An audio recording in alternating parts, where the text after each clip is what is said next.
luckily, they say, I'm still not sure, but luckily, they say that when you reach that point, because some people have said in the Buddhist literature, they say, oh, who would really want to be compassionate? How awful.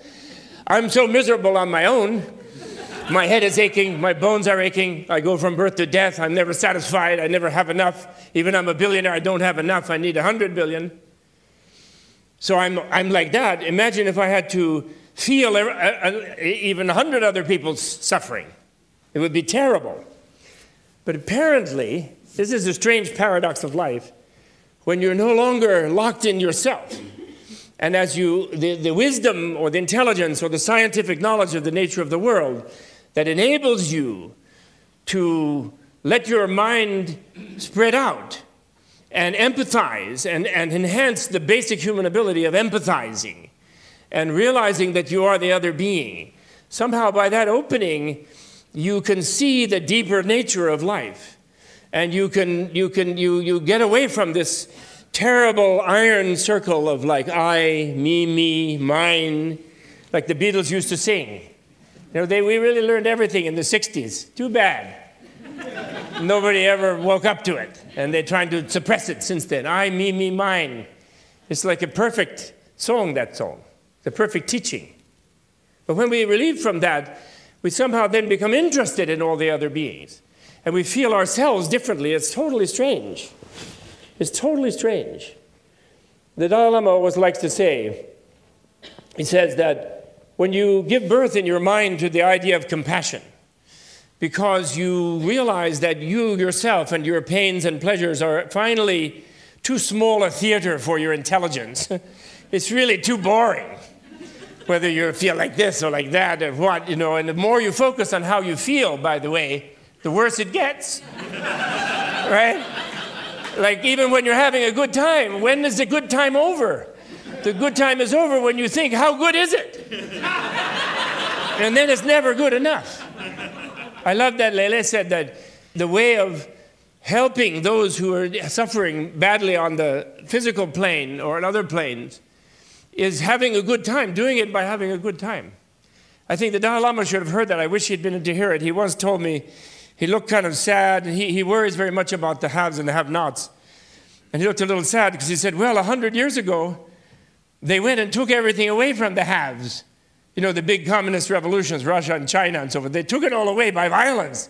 And then saying they were going to give it to everyone, and then they were even worse. And they didn't help at all. So what could possibly change this terrible gap that has opened up in the world today? And so then he looks at me, you know. So I said, well, you know, you're all in this yourself. You teach. It's generosity was all I could think of. You know, first Buddhist virtue. But of course, what you said, I think the key to saving the world, the key to compassion is that it is more fun. It should be done by fun. Generosity is more fun. That's the key. Everybody has the wrong idea. They think Buddha was so boring, and like they're so surprised when they meet Dalai Lama and he's fairly jolly. Even though his people are being genocided, and believe me, he feels every blow on every old nun's head. In every Chinese prison, he feels it. He feels the way they're harvesting yaks nowadays. I won't even say what they do. But he feels it. And yet he's very jolly. He's extremely jolly. Because when you open up like that, then you can't just, what good does it do to add being miserable with others' misery? You have to find some vision where you see how hopeful it is, how it can be changed. Look at that beautiful thing Chiho showed us. She scared us with the lava man. She scared us with the lava man is coming. Then the tsunami is coming. But then finally there was flowers and trees, and it was very beautiful. It's really lovely. So compassion means to feel the feelings of others. And the human being actually is compassion. The human being is almost out of time.